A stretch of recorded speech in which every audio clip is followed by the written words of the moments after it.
Andi Makassau ini Kapten, orangnya ulet, rajin, cerdas pokoknya. Ini udah biasa di ini. Dia Masya Allah. mantan penjual ayam potong. Jadi dulu ketika pertama kali kami membuka bisnis ini di Jambi, itu dia diteleponi berkali-kali, tapi dia nggak mau datang. Dia nggak mau datang. Akhirnya apa? Hari kedua kami seminar di Jambi, kami ada acara itu sekitar 3 jam dari kota Jambi ke arah Kabupaten Tanjung Jabung Barat. Terus alasan Pak Rudi itu, jadi leader sponsor dia ini Pak Rudi, Pak Rudianto. Terus dia bilang gini, udah Pak Andi nyopir aja gitu ya. Kebetulan yang di depan tuh sopirnya Pak Andi Makasau, sebelahnya ada ada Naris, di belakang itu ada saya sama Mbak Pika sama Oh, ada teman dimintain satu tolong lagi. buat nyetirin ke acara ya. Benar. Jadi buat nyeterin di acara gitu. Nah, tapi dianya nggak mau, dia nggak mau. Pokoknya dalam hari pertama tuh ditelepon puluhan kali pun nggak mau gitu ya. Nah, terakhir yang nelpon itu Pak Rudi itu bilang, istrinya bilang begini, sudahlah Pak, angkatlah teleponnya. Mana tahu nanti ini jalan rezeki kita untuk berubah, digituin sama istrinya. Coba Nah, Pak akhirnya Andi bener nggak itu ceritanya tuh Desi, bener diangkat nggak itu? teleponnya. Benar Gimana, Pak? Kapten, benar Kapten. Ya. Benar. Gimana setelah setelah angkat telepon gimana? Udah diangkat telepon, udah sama dia datang. Ya, Anda halo, setelah apa katanya. Kayak gitu aja. Jadi ceritanya setelah diangkat telepon ya udahlah maulah jadi sopirnya Pak Aris, sopirnya kita ke Tungkal gitu nah Kapten. Udah gitu curi-curi pandang. Saya ingat betul curi-curi pandang. Jadi Pak Aris itu kan baru dapat bonus tuh, bonus bonus pasangan gitu ya. Tengok-tengok begini. Terus dianya gini-gini, gini-gini, nengok-nengok, nengok-nengok ke samping gini, nengokin HP-nya Pak Aris. Pak Aris kan saya tahu digini-giniin, HP-nya dimaju-majuin supaya supaya terlihat bonusnya sama Pak Andi. Nah, habis itu Pak Andi bilang, "Itu bonus berapa tahun, Pak?" Gitu. Enggak berapa tahun. Baru berapa minggu. Begitu ini mau Pak Aris. Nah, takluknya di situ, Pak. Takluknya di situ. Nah, Berarti Dan silakan betul Pak, ya, gue Pak Andi memerlukan sekarang Pak suruh Andi ini. cerita sendiri, Bu Des. ya, iya. Dan satu lagi tambahan, Kapten. Pak Andi itu orang pertama di tim saya yang dapat Big Ambassador. Masya Allah. Luxury Masya Allah. Big Ambassador pertama sama Pak Andi Makassau. Ya, Pak Jadi Andi cerita. waktu ambasador pertama Big itu diambil mobil apa buat bayar utang itu? Enggak, Pak, diambil. Jadi duitnya bayar utang, utangnya di bank karena apa tanggal 3 itu kan 3 Maret saya ingat betul. 3 Maret itu kita kan mau GSS tuh ke Bandung. Dia orang pertama yang dapatnya Big Ambassador, tapi nggak ada duit, nggak ada ngambil Big Ambassador. Terus diejekin, kenapa Semenangci itu yang diejekin? Dapat Big Ambassador, tapi mobilnya masih Mobilio gitu. Kenapa? Karena duitnya dipakai untuk bayar utang bank karena rumahnya udah harus disita tanggal 3 Maret tuh harus Nah, keluar dari udah. rumahnya. Kasihan suruh cerita sendiri aja sih ya. Siap, siap. Lanjut, Pandi. Iya betul. Ya, betul Pak Kapten. Jadi Assalamualaikum warahmatullahi wabarakatuh semua sahabat di Zoom ini. Ya, jadi yang diceritakan Bu Des itu sangat benar. Ya, awalnya diajak nggak mau. Ya, karena apa? Menyangka bahwa BSTBS ini adalah bisnis yang sama dengan bisnis-bisnis yang dulu hanya iming-iming belaka. Nah, ternyata setelah diajak setelah dinolak beberapa kali nggak diundang ke seminar nggak mau hadir, akhirnya ditawari jadi sopir. Nah, di situ tadi kenanya setelah melihat bonus Pak Haji itu dalam 2 bulan setengah itu gaji bonus mingguannya sudah hampir 30 juta. Yang saya pikir bahwa Pak Haji ini sudah beberapa tahun yang menjalankan bisnis, rupanya baru 2 bulan setengah. Nah, di situ saya penasaran, saya langsung bertanya gimana caranya. Nah, nanti di seminar. Nah, di situ Pak, setelah ikut seminar, Masya Allah, di situ saya benar-benar dapat hidayah besar. Ya, dan pikiran negatif saya yang tadinya menganggap bisnis PTBS ini bisnis tidak benar, yang pikiran negatif saya bahwa ini hanya iming-iming. Nah, di seminar itu terbuka semua. Ya, yang paling menarik waktu di seminar itu yang buat air mata saya bercucuran, kenapa? Di situ Pak Haji nerangkan bahwa ini ah, solusi yang kita tawarkan ini bagaimana membantu umat lunas hutang bebas riba. Kenapa riba ini jadi prioritas utama? Karena 95% saudara muslim kita terjebak dosa riba. Dan dosa riba ini adalah dosa yang sangat diperangi Allah dan Rasulnya. Dosa terkecilnya aja sama dengan berzina dengan ibu kandung. Nah, di situ benar-benar saya terpukul karena saya punya hutang 1,6 miliar waktu itu. Saya punya hutang 1,6 miliar, kemudian semuanya hutang riba. Dan dijelaskan lagi Pak Haji waktu itu, 1 dirham makan dosa riba itu lebih dahsyat dosanya daripada 36 kali berzina. Nah, 1 dirham itu kalau dirupiahkan hampir 70.000, anggaplah 100.000. Nah, hitungan kali-kali ayam saya, dagang ayam potong saya langsung main nih. Saya punya hutang 1,6 miliar. Seandainya 1 dirham, jadi 1,6 miliar dibagi 100.000 dibagi 36 kali berzina, Masya Allah. Astagfirullahaladzim, ini sangat besar dosa saya. Nah, di situ Pak, saya dapat hidayah. Wah, ini bisnis benar-benar keren. Ini bisnis bisa membuat hidup saya berubah dan bisa bebas dari hutang riba. Nah, selesai di situ saya langsung salami Pak Haji. Pak Haji bantu saya lunas hutang. Berapa hutangnya Pak Andi? 1,6 miliar. Kata Pak Haji masih besaran hutang saya. Berapa hutang Pak Haji? 3,2 miliar katanya. Wah, tapi insya Allah katanya dalam setahun saya yakin saya pasti bisa lunasi. Nah, saya langsung bantu saya lunas hutang Pak Haji. Kata Pak Haji waktu itu, "Eh, jangan banyak pikir, jangan banyak analisa, langsung gabung aja Pak Andi. Insya Allah saya doakan tidak lama hutangnya lunas." Nah, di situ saya benar-benar sudah bertekad saya harus gabung. Nah, saya minta saran waktu itu Pak sama Pak Haji. Pak Haji, gimana uh, caranya supaya bisa cepat sukses? Dan tolong kasih saya saran paket mana yang saya ambil supaya bisa mengikuti jejak prestasi Pak Haji. Karena tidak perlu secepat Pak Haji prestasinya, cukup hanya mengikuti aja. Nah, kata Pak Haji waktu itu, karena Pak Andi minta saran, nah kalau ada uang, ambil pakai reguler katanya. Kalau kalau nggak ada uang, ambil pakai reguler. Kalau ada uang langsung priority. Nah, saya langsung di situ Pak. Bagaimana mungkin Pak Haji? Saya tadinya cuma niat ngambil paket basic, itu pun saya sudah nelpon, sudah WA sama keluarga. Jadi mau ngutang untuk 1 paket. Karena di rumah 1% pun nggak ada uang gitu. Nah, di situ kata Pak Haji, karena Pak Haji waktu itu bilang, Pak Andi mau nggak saya jelaskan kenapa harus ngambil paket priority. Karena kalau kita ngambil paket priority, kerjanya sama, capeknya sama. Nah, tapi hasilnya jauh berbeda. Bisa 31 kali dapat mobil. Artinya, kalau ngambil paket priority, begitu mobil pertama keluar, kedua, ketiga seperti panen cabai katanya. Pengen nggak dapat mobil seperti panen cabai? Masya Allah, saya benar-benar semangat mendengar penjelasan Pak Haji. Pengen Pak Haji. Nah, di situ Pak, pulang ke rumah, saya benar-benar yang ada dalam pikiran saya harus ngambil priority. Nah, pulang dari seminar itu, sampai di rumah saya langsung uh, ajak orang rumah berunding, duduk dulu di sini. Apa Pak? Nah, setuju nggak kalau saya ambil priority di bisnis ini, tapi kita harus ada yang dikorbankan dalam rumah ini. Maksudnya, barang harus ada yang kita jual. Nah, di situ saya berencana waktu itu Pak, jual lemari di rumah saya, kursi, cukup untuk masuk priority. Nah, istri saya, yang penting menurut Papa bagus, saya dukung.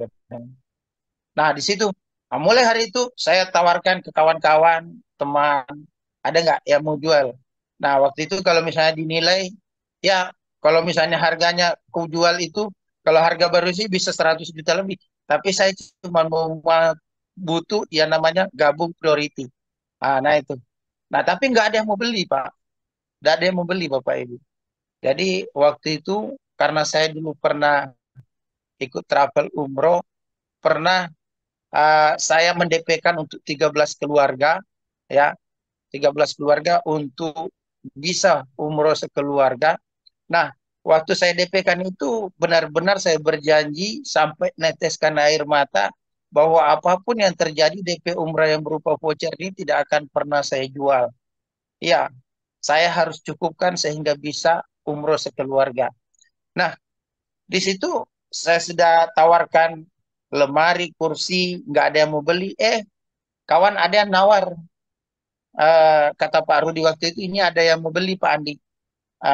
salah satu jamaah umroh saya mau beli voucher umrohnya. Nah, kira-kira mau nggak jualnya? Nah, di situ saya baru berpikir, Pak. Saya ingat ikrar saya pada saat DP-kan untuk umroh ini tidak pernah saya jual walaupun kondisi saya tidak ada untuk makan. Nah, tapi saya berpikir dan saya melihat bahwa bisnis PTBS ini adalah bisnis yang sangat luar biasa. Ya, saya melihat juga ada eh, dakwahnya. Jadi di sini juga kita bisa apa ya membantu umat, bisa membantu agama Allah dengan cara apa dakwah eh, tentang riba. Nah, di situ saya putuskan kalau saya tidak menjual ini untuk gabung, maka kesempatan ini saya lewat. Kesempatan ini bisa lewat.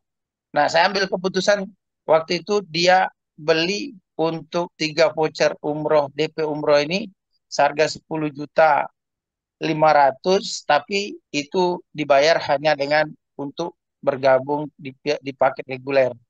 Nah, di situ Pak, saya mulai mau bergabung reguler, tapi setelah saya serahkan voucher ini benar-benar uh, teringat ikrar janji saya begitu akadkan DP umroh itu benar-benar eh, apa hati saya jadi teriris gitu. Saya sampai ingin meneteskan air mata di depan kawan-kawan yang ada di rumah itu, tapi saya malu. Saya masuk kamar, saya meraung-raung dalam kamar.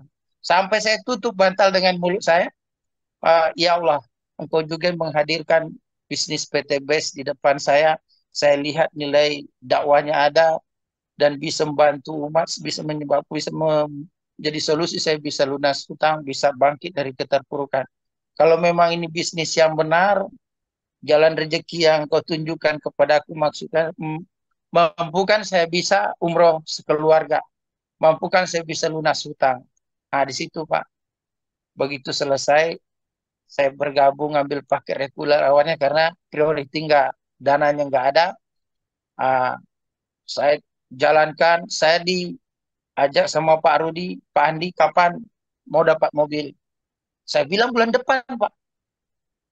Pak Rudi lalu tanya lagi waktu itu, Pak Andi kapan mau dapat mobil? Bulan depan Pak. Ditanya lagi Pak sekali, Pak Andi kapan sebenarnya mau dapat mobil? Sampai saya emosi, bulan depan Pak. Nah, kata Pak Rudi, baik Pak Andi. Kalau memang sudah punya target, impian terdekatnya harus dapat mobil bulan depan. Supaya kita bisa wujudkan, kita harus punya komitmen yang tinggi. Nah, gimana caranya Pak? Tolong bimbing saya. Saya bilang sama Pak Rudi, nah kita harus punya komitmen. Waktu itu sama-sama Pak Rudi juga mengejar bulan depan harus dapat mobil. Saya juga punya komitmen bulan depan harus ada Pak mobil. Kata Pak Rudi, kenapa Pak Andi harus bulan depan? Saya bilang karena sewaktu saya pernah mengantar anak saya yang paling kecil, itu hujan deras, tiba-tiba hujan deras di perjalanan. Nah, saya waktu itu anak saya masih tahu bahwa saya ini punya mobil yang dipinjam sama kawan keluar kota. Karena itu memang saya sampaikan begitu sama dengan anak. Jadi si kecil tadi protes, kenapa coba mobil kita tidak dipinjam kawannya keluar kota, buku adik ini tidak basah katanya. Nah saya bilang, sabar nak, insya Allah bulan depan kita sudah dapat mobil baru, aku bilang. Nah alasan saya Pak, bahwa bulan depan sudah dapat mobil, sudah dibalikin sama kawan, karena apa? Mobil yang tadinya saya bilang dipinjam kawan keluar kota, sebenarnya bukan begitu ceritanya. Sebenarnya sudah ditarik leasing, artinya saya berbohong untuk menutupi supaya apa? Anak jangan begitu terpukul bahwa dia tidak punya mobil. Nah, dengan kebohongan saya ini, kalau misalnya bulan depan saya tidak dapat mobil, tidak di PTBS ini, berarti kebohongan saya terbongkar. Kenapa? Bulan depan itu Lebaran. Lebaran biasanya kami punya kebiasaan. Kalau Lebaran itu dari Jambi pergi atau pulang ke kampung tempat mertua. Nah, biasanya kita pakai mobil gitu kan. Nah, kalau bulan depan tidak ada mobil, nah pasti ketahuan kebohongan saya. Maka dengan keterdesakan ini, ya, dengan kebohongan yang saya ucapkan sama anak ini menjadi desakan yang sangat menjadi cambuk motivasi bagi saya bagaimana bulan depan jadi harga mati saya harus tembus mobil. Nah, di situ Pak Rudi bilang, kita harus punya komitmen. Seperti apa, Pak? Begitu kita keluar pagi, jam 8 atau jam 9, jangan pulang sebelum jam 12 malam. Nah, di situ benar-benar siap, Pak. Nah, itu yang kami lakukan, Pak. Pertemuan, seminar, home sharing. Pokoknya setiap hari kami punya target minimal 5 orang yang harus kami presentasi. Bahkan lebih, bahkan bisa sampai 10, Pak. Nah, alhamdulillah berkat komitmen dan konsisten yang kami lakukan, presentasi setiap hari, home sharing, seminar 28 hari, Allah takdirkan bisa dapat mobil, Bapak Ibu. Masya Allah, ini benar-benar menjadi penyemangat yang sangat luar biasa bagi saya. Kenapa? 18 tahun saya sebagai penjual ayam potong tidak pernah bisa beli mobil cash. Omsetnya besar di bisnis saya, tapi tidak pernah beli mobil cash, selalu riba, kredit. Nah itu. Tapi di bisnis ini 28 hari bisa dapat mobil cash seharga 150 juta. Saya tambah semangat gitu. Pokoknya tambah semangat, tambah gaspol. Kenapa? Masih ada impian saya, yaitu ingin lunas hutang yang sudah sangat urgent, dan rumah saya itu sudah dikasih surat perintah pengosongan unit. Nah, ini kalau misalnya nggak saya bayar uh, 3 bulan, 4 bulan ke depan, ini benar-benar pasti sudah disita bank, dan saya pun sudah capek mempertahankannya. Karena sudah beberapa kali saya pertahankan sampai sudah ada hampir 2 tahun ya rumah saya itu. Saya sudah capek untuk pertahankannya. Akhirnya kalau memang bulan depan atau 4 bulan kemudian atau 5 bulan kemudian saya tidak dapat rezeki, mungkin rumah yang saya tempati ini akan saya serahkan dengan ikhlas kepada uh, pihak bank. Nah, tapi di situ saya berdoa, Bapak Ibu, ya Allah, jika memang rumah ini bisa menjadi rezeki saya, masih bisa kembali kepada saya, dan bisa saya pertahankan, mampukan saya bisa tembus Pajero. Nah, di situ ya berdoa tiap malam, tahajud, berjamaah sama istri, nangis minta sama Allah, ya Allah, mampukan saya ya Allah, tebuskan ya Allah. Nah, apa yang terjadi Bapak Ibu? Di situ tadi Bu Desmi, bahwa 6 bulan kemudian tembus Pajero 500 juta, dan Masya Allah itu Pajero pertama yang lahir di Kota Jambi. Dan seperti disampaikan tadi Bu Desmiarti, big ambassador pertama di Jambi. Ya, saya yakin dan percaya Bapak Ibu, hadirnya Pajero ini bukan karena saya hebat, ini berkat pertolongan Allah. Ya, leader-leader semua sangat hebat. Tapi Allah tahu bahwa saya ini sangat terdesak, Lagi butuh. harus menyelesaikan hutang. Nah ini, jadi saya bilang sama Pak Rudi, wah ini sebenarnya tidak pantas Pak, saya dapat Pajero nih. Kenapa? Seharusnya Pak Rudi, karena Pak Rudi yang bimbing saya dari nol, bilang. Pak Rudi yang mengenalkan saya. Sampai saya bilang, lebih baik saya nggak naik panggung besok. Kalau misalnya Pak Rudi nggak naik panggung. Pokoknya jangan Pak Andi. Allah tahu Pak Andi lebih apa, Membutuhkan. hutangnya harus diselesaikan, maka diberikan lebih dulu. Nah ini Masya Allah luar biasa Bapak Ibu.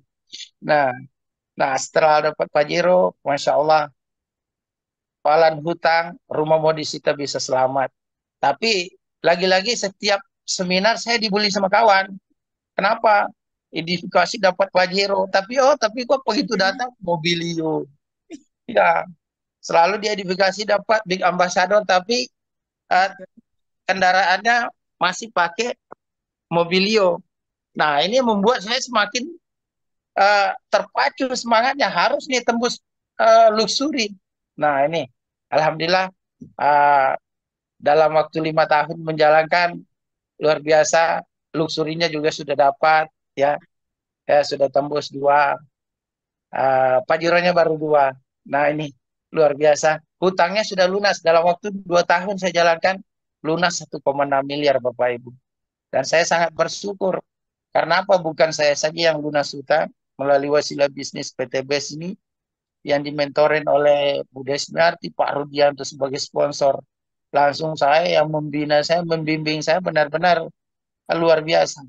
Nah, bukan hanya saya sendiri, nah, bahkan tim-tim saya begitu banyak lahir sebagai orang yang lunas hutang, bebas riba, dan bisa peraih peraih ambasador lainnya. Nah ini, jadi ini sahabatku semua, bisnis PT BES ini adalah bisnis ya yang benar-benar bisa kita mewujudkan impian-impian kita secara cash, bukan iming-iming, bukan janji-janji semata, tapi bukti yang bisa kita dapatkan semua. Ya, jadi alhamdulillah juga melalui wasilah bisnis PTBS ini bukan hanya lunas hutang, juga bisa membangun aset-aset produktif lainnya. Dan kemudian bukan hanya juga dapatkan materi, tapi juga bisa, alhamdulillah saya pakai untuk menyempurnakan rukun Islam yang kelima. Bulan 6 kemarin kita dari tim Siginjai Jambi ada 6 orang, 3 pasang ya suami istri berangkat. Ini Masya Allah, tabarakallah, berkah yang luar biasa yang pada awalnya tidak pernah saya bayangkan, tapi begitu masuk ke dalamnya benar-benar potensi rezeki di bisnis PTBS ini luar biasa. Ya, tinggal kita lagi bagaimana kita punya impian, uh, tinggal bagaimana membesarkan impian, kemudian komitmennya, konsistennya, ya harus benar-benar dipegang, harus dijaga. Jadi teman-teman semua, Masya Allah, artinya apa? Saya juga di bisnis ini benar-benar lahir dari nol, ya. Ilmunya tentang bisnis ini sama dengan dari nol karena saya bukan leader. Saya hanya mantan penjual ayam potong, ya, yang hanya tahu hanya berjualan konvensional, tidak punya ilmu bagaimana menjalankan bisnis jaringan. Tapi berkat yang dibimbing oleh mentor-mentor luar biasa, Pak Rudianto, sponsor langsung saya, kemudian mentor-mentor yang lain, Pak Haji dan Haris, ya, yang selalu ya hampir setiap bulan dulu awalnya turun berikan seminar, training, dan juga mentor-mentor luxury semua di Jambi, Bu Desmiarti, Pak Agus Prasamnya. Ya, di sini benar-benar bisa membimbing ya, sehingga bisa kita sama-sama dapat luxury. Siapapun kita, kalau kita mau belajar, ya, kalau kita mau sungguh-sungguh, insya Allah kita pasti dipantaskan Allah untuk bisa dapatkan yang namanya luxury ambassador. Ya, nah itulah sekelumit sedikit perjalanan uh, ketika bergabung di bisnis ini, ya. uh, Berawal yang punya utang, kemudian bisa lunas. Ternyata kalau sudah lunas hutang, Pak, ini benar-benar berkah. Kalau dulu tidurnya selalu gelisah, kalau sekarang Masya Allah nyenyak benar tidurnya. Ya, saya Masya tadi Allah. seminar sama Bu Desmiarti kemarin, seminggu yang lalu, berat badan saya 78 karena puasa kan. Setelah puasa ini liburan Hari. hampir seminggu ya, tapi naik 4 kilo, Pak. Padahal makannya sudah direm. Jadi saya bilang sama Bu Desmiarti, wah kalau nggak ada utang minum air putih aja jadi daging, Pak. Jadi daging, Bu. Luar Ya, biasa ya. ya, Masya Allah luar biasa. Itu teman-teman, ya mudah-mudahan ini bisa menjadi inspirasi, bisa menjadi apa ya, berbagi pengalaman sama teman-teman, supaya yang baru hadir di room ini jangan lagi ragu. Ya, langsung ambil keputusan, langsung ambil pakai priority supaya bisa dapat Pak buat luxury ambasadornya berkali-kali seperti panen cabai dapat mobilnya. Ya. Iya, jadi Pak Andi bersyukur lah ya kalau sekarang apa waktu itu ketemu PTBS itu sangat bersyukur sekali ya Pak. Wah, Masya Allah sangat bersyukur Bu. Ya Allah, Masya Allah sangat bersyukur. Ya Ya, Allah. ini berkah yang diturunkan Allah di saat-saat benar-benar kritis ya, terpuruk. Waduh, kondisinya buruk, nasibnya buruk, tapi Allah berikan pertolongan dikala kita memang benar-benar selalu ingin berdoa dan berusaha. Ya, Masya Allah. akhirnya dihadirkan PTBS, Masya Allah, luar biasa. Sistemnya sangat gampang kita jalankan. Ya, ini bisa benar-benar mendorong siapa saja yang mau berjuang, insya Allah pasti sukses besar di PTBS. Ya. Ya, ya Allah. Ya, dari Pak Andi juga awalnya menolak dulu ya Pak ya, awalnya nggak mau gitu kan, tapi Alhamdulillah kalau misalnya dulu Pak Andi itu tidak memutuskan Pak, berarti sekarang masih jualan ayam potong mungkin ya. Sekarang masih mungkin jualan ayam potong dan di Uber-Uber sama debt collector, Bu. Ya, Ah, di Uber-Uber. Ya, jadi kalau dulu waktu pertama ditawarkan ini, kalau di ranking itu orang yang paling benci dengan bisnis jaringan itu mungkin saya yang nomor satunya, Bu. Ya, Masya Allah Pak ya. Rudi itu sampai saya marah-marahin karena nawarkan bisnis ini. Iya, tapi alhamdulillah ini benar-benar dahsyat. Saya doakan Pak Rudianto semoga tambah sukses, tambah jaya. Ya, saya Ya, bisa lunas utang berkat wasilah beliau memperkenalkan bisnis Photobase ini. Ya, ya gitu Bu. Ya. ya Bapak berarti awal itu manut mentor aja ya Pak ya. Manut Manut ke mentor Bu. mentor aja ya, karena memang dari awal sudah istilahnya udah blocking gitu ya, terus juga nggak ngerti cara jalaninnya. Jadi berarti dari awal tuh ngikut-ngikut mentor lah ya Pak ya, diawali Ya, dari tadi Bu Des minta disupirin. ya. Berawal jadi sopir, jadi berkah Bu. Ya. Dan Akhirnya itu mau nggak kita Setelah, mau. tidur di rumah Pak Andi loh, Mbak Ayu. Malam hmm, itu menjelang ke Muara Bungo, kita nginepnya di rumah Pak Andi. Kita tidur lesehan di depan apa di ruang tamu di rumah Pak Andi iya kami betul nginep. betul ya. Ya. Karena kalau Saya tidak dulu mau lagi lanjut itu Bu. Saya tidak mau lagi lanjut karena ada kerjaan gitu. Iya. Ya. Nah luar itu. biasa ya. Nah, sekarang nih Perjalanannya Budas. Jadi Pak Andi ini berkesan sekali ya, karena tadi dari awal udah menolak terus-terusan Ya. ya. Tapi nah, berarti Bapak itu jadikan cara juga tes kalau tes. orang tolak itu diajak. Betul Bu, betul. Ya. Kami ke Bandungnya naik bus, Mbak Ayu. Waktu mau naik panggung Big Ambassador itu kan GSS tuh. Kami nggak Ya, punya tiket pesawat, jadi kita naik bus ya Pak Andi ya. Masya Iya Allah. betul Bu. Naik bus, Naik bis betul. rame-rame kita. Rame-rame kita naik bus. Iya. Ongkosnya 700.000 PP. Iya. Ya, kalau pesawat Iya. kan lebih mahal ya Bu ya. Kalau naik bis Betul. lebih murah. Iya. Tapi jadinya ada Iya. cerita Bu ya. Kalau sekarang Iya. Bu naik apa Bu? Kalau sekarang Naik pesawat dong. naik pesawat. Jalurnya kayaknya khusus Bu kalau sekarang ya. Kita udah keluar negeri, udah kemana-mana ya Pak Andi ya. Masya Allah ya Bu benar. Ya. Alhamdulillah. Sudah beberapa negara sih Negara kita ya. ya Alhamdulillah ada beberapa jalan-jalan. negara.